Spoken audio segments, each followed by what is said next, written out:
Alrighty, so today we're going to do a quick overview of parts of the sci-fi series The Vorkosigan, hopefully I'm pronouncing that right, saga, by Lois McMaster Bujold. Again, potentially butchering the pronunciation, but either way, let's get into it.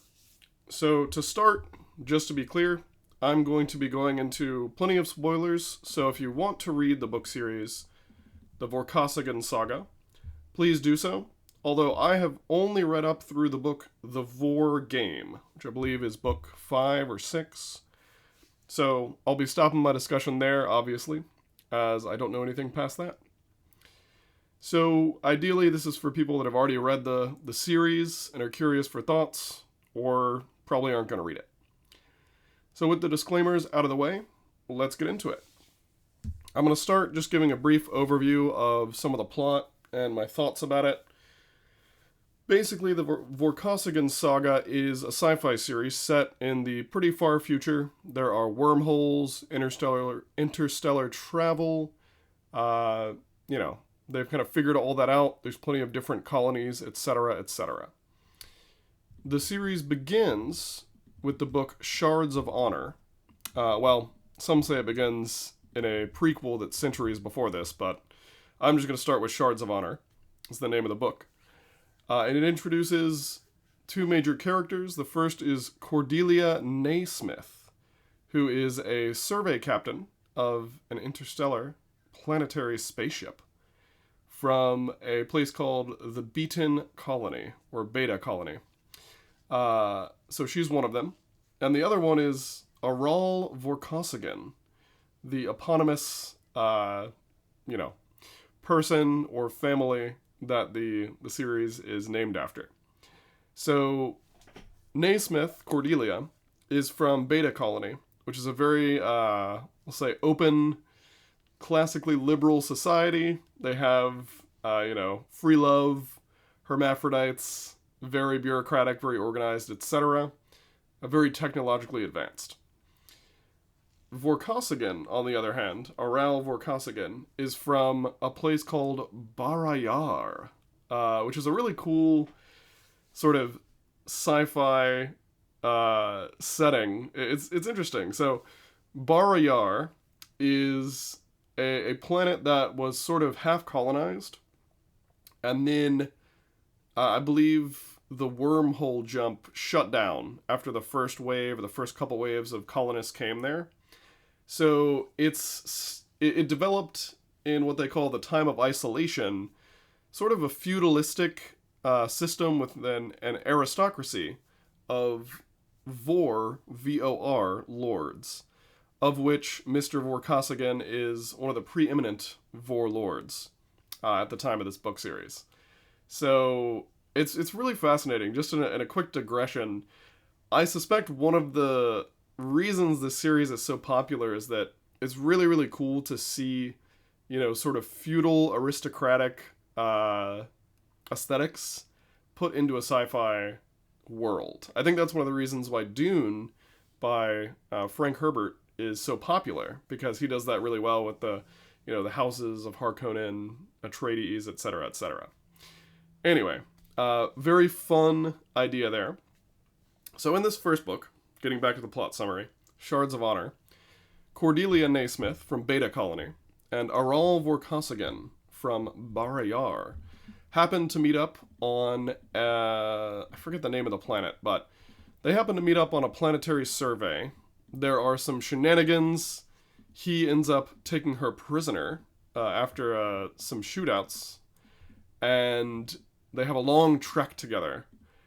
And this is really well done, but basically they end up falling in love throughout the course of this trek, which is great. It's interesting because the author Bujold, however you pronounce it, does a really good job portraying Cordelia Naismith as a strong woman. I mean, right, she's an interstellar ship captain. She's very independent, very strong. But she's not super manly in the way she's strong, right? And the funny thing is that Vorkosigan, her future lover in this case, actually mentions this. He's like, huh, you're strong, but you're not trying to just imitate a man. It's interesting. I really like the way that she plays, the author, Bujold, plays with gender in this series. She's clearly strongly feminist, right, in sort of the older school of feminism, where she thinks that women can be just as capable as men. But she leaves a lot of room for women to be women. They can be strong without being strong in the way a man is, which I think is really beautiful and something that I wish we saw more of in contemporary media. One of the nice things about reading a series largely from the 80s and 90s. Anyway, so getting back to the story, they fall in love and eventually get married, although that happens in the next book, entitled Barayar. So this is book 2. Book 1 is Shards of Honor. Following from the first book, Shards of Honor, Cordelia, this plot point is actually really funny. I want to go into it. So she becomes a war hero because Beta Colony, another planet colony or whatever called Escobar, and Barayar all get into a conflict. And through a series of ridiculous happenstance, Cordelia ends up basically assassinating one of the major players in the Barayar army, who is, super vile and evil. And she goes back to Beta Colony as a war hero. Now, she is, by this point, becoming a little disillusioned with Beta Colony, right? She doesn't like a lot of the politics. She's falling in love with Vorkosigan, so she's, turning away from a routine or perfect Baton, right? And so she goes back home, and she's, really annoyed at all the pageantry that she's been through. And she also, because she was the captive of this crazy guy called Vorutor during the war, she, basically her people assume that she was sort of, tortured and abused, and then had a kind of like memory wipe, right? So when she gets home, she's kind of freaked out. She's exhausted from all the, BS around her military honors. And she's acting kind of erratic, and she's just like, I don't want to do this, I just want to go home. But the therapists are convinced that she is, potentially a double agent or something's happened to her. So they're trying to, convince her that all this shit that happened, that didn't happen, actually happened. It's kind of confusing, but basically the therapists are trying to play, ridiculous mind games with her. And it's so well done, and it really, it encapsulates the intense frustration and the insanity of trying to deal with therapists and doctors and bureaucrats who are just completely unflappably sure of the truth of something that is absolutely not true at all. Anyway, it's a great subplot. I laughed a lot reading it. And anyway, so Cordelia deals with all that when she goes home to Beta Colony, ends up engineering an escape, and she flees to her lover, Vorkosigan. I don't think they're lovers at this point, but, she flees to him on Barayar, and they start a life together. Very beautiful stuff, lots of touching moments, but for the sake of time, we'll just say that a lot of political things ensue. They have a child, and due to an assassination attempt, their child in the womb deals with some health problems, basically. It's more complicated than that, but again, I won't get into it here. And their child is thankfully born, although he has, sort of a malformed skeleton. He's short. He one leg is longer than the other. Basically, he has bone problems, right? And his name is Miles Vorkosigan. And he is the protagonist of the next 3 for mini books, right? Miles Vorkosigan. Now, Miles is a really fun character. So, to give you some, and just again to sort of situate you in the series, that's the end of Barayar, basically, when Miles is born. Now, just to situate you in the series and explain a bit about Miles, so Barayar is just coming out of what they call the time of isolation.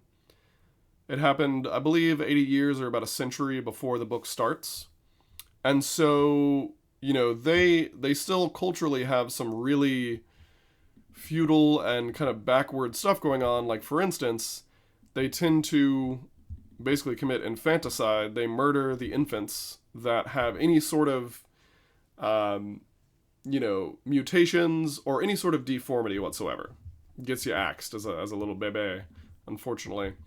Now, this is changing at the time of the book, right? But Miles, because of his bone defects that are due to, an assassination attempt with toxic gas, blah, blah, blah, on his mother, he gets a lot of crap, basically, for being, they call him a mutant, even though the book goes to pains to make it clear that he's not actually genetically mutated.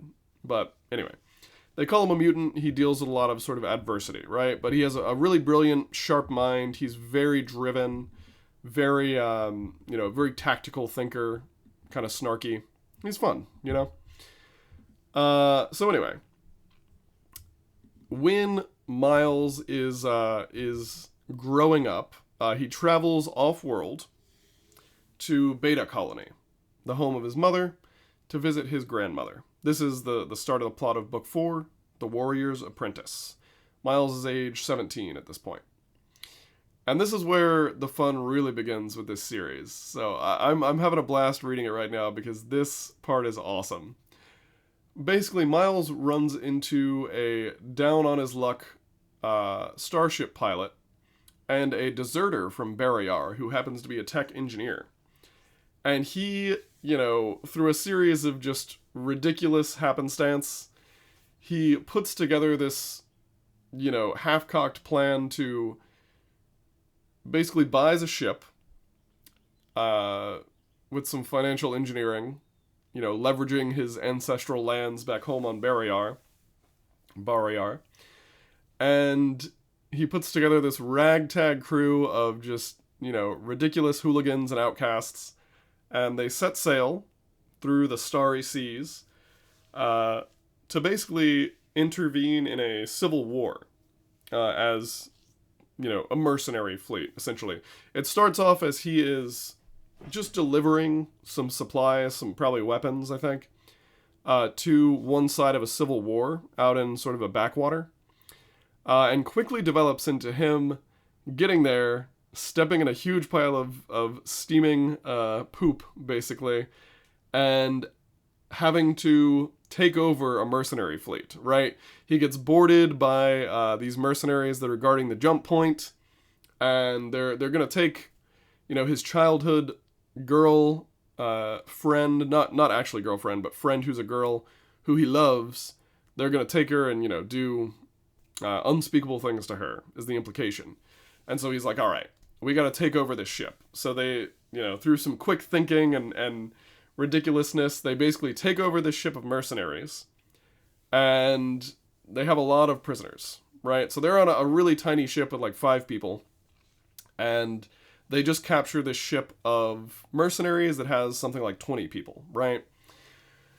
Now, Miles, being an important Vorkosigan lord of Barayar, of course, has a bodyguard, Sergeant Bothari, who's a little crazy.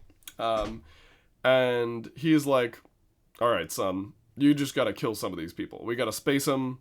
There's no way we can do this, right? Like, there's 5 of us, there's 20 of them. We can keep the ship, but you're going to have to, kill a lot of these prisoners, because we can't watch them all. It's impossible. And Miles is like, okay. But he doesn't want to kill them, obviously. I mean, he's a 17-year-old guy, right? He's like, I don't want to kill him. What do I do? So he cooks up this half-cocked plan to call himself the admiral of a a fake mercenary fleet, basically the Dendari mercenaries, something like that, named after a mountain range on his homeland. And through a combination of quick thinking, complete lies and fabulations, and just sheer nerve, basically, he takes over this little ship, and then he gets totally embroiled in this ridiculous civil war where there are a ton of mercenaries, multiple sides. I won't get into the whole thing because it's a very complex tapestry of alliances and blah blah blah. But basically, he goes through a bunch of misadventures where he continues to amp up his lies and just plays this admiral, character to a T. And he ends up taking over the entire mercenary fleet and basically deciding the outcome of the Civil War. And it's so incredibly fun. I gotta hand it to Bujold, the author. She does an amazing job really making every step in the chain just totally believable. And also, helping you to root for Miles, Vorkosigan, the protagonist, because I'll say sometimes in these types of scenarios, right, where someone is like bluffing and lying a lot, at a certain point you're like, God, this guy is kind of just a bad person, right? But here, the author does a great job of making it so that Miles is almost like forced into each next step, right? He's not cynically like, I'm gonna gain power, I'm gonna take over. He's just like, oh God, I'm in way over my head. I'm gonna have to do this now, aren't I? But he pulls it off brilliantly, and it's very fun. There's a lot of silly little twists and turns in the story. And it's very human and very lovely. And yeah, so that's The Warrior's Apprentice. Going into the next couple books, so again, I'm going to skip here, but basically Miles finishes with the mercenary fleet, goes home. People are not too thrilled with him because this is, a bit of a misadventure, but he doesn't get in too much trouble. And he ends up going into the military. He is very insubordinate with his bosses. And just for a quick, location in the series, now we're moving on to the novella, The Mountains of Mourning, and then the Vor Game, which is, I believe, the 5th book. So Miles, has grown. He's about age 20 in these books. But anyway, he joins the military. He's a total smartass. He is very insubordinate to his officers. So he gets busted into the security service, which is where his father, who, more important backstory, his father is basically the imperial regent of the Barayaran emperor. So his father is the most powerful figure in Barayar outside of the emperor, who is young and his parents died when he was young for all sorts of intrigue reasons, the emperor that is, and the older Aral Vorkosigan. But regardless, Miles comes from a very powerful family. So he gets sent into the security service of Barayar, basically intelligence, like, think CIA, right? And goes out on a mission. He, on this mission, happens to stumble across the Emperor, his childhood friend, Emperor Gregor, who, basically, like, escaped his bodyguards one night because he was tired of living the cloistered life of an emperor, shipped out on an interplanetary vessel, and found himself way in over his head, basically getting sent somewhere as slave labor. So Miles teams up with the Emperor to get him safely home, and this requires Miles, in order to pull this off, to step back into the persona of the mercenary admiral.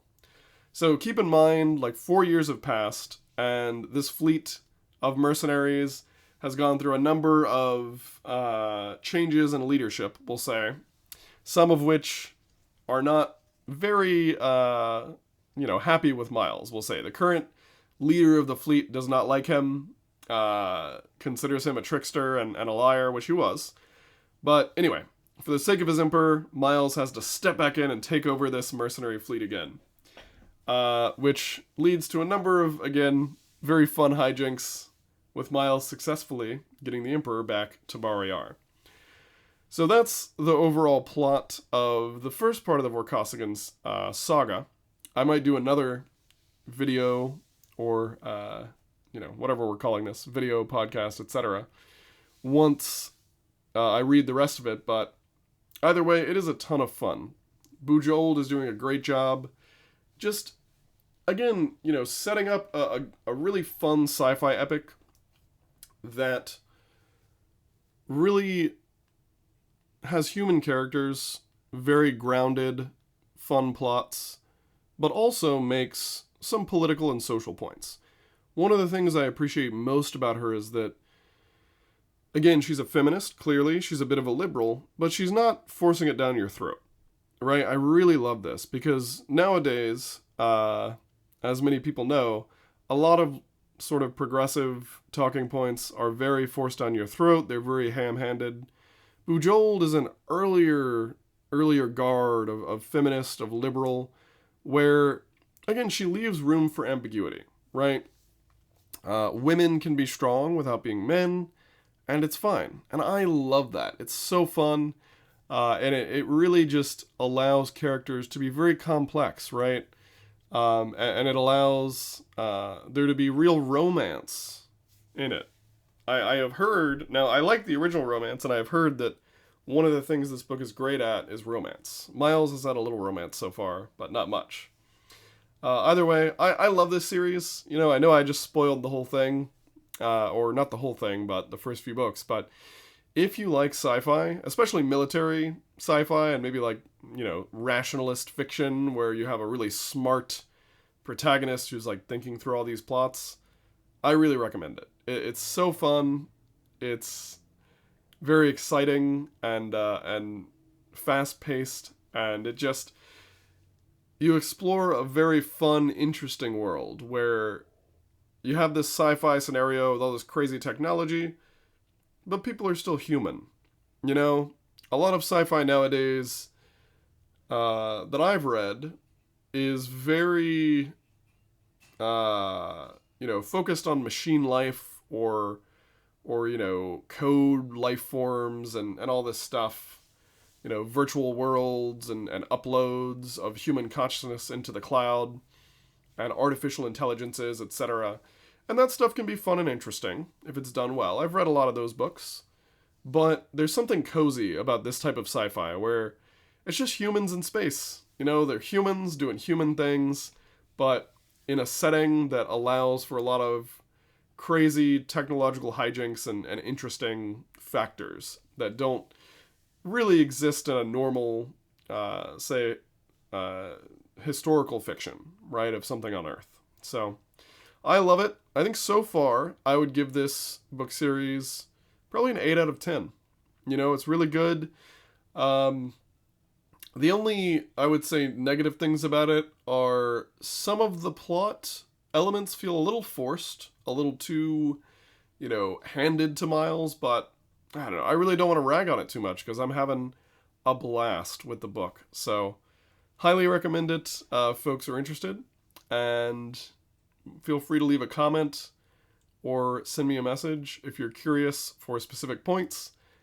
Thank you for listening to my ramblings on the Vorkosigan Saga. I will talk to you next time.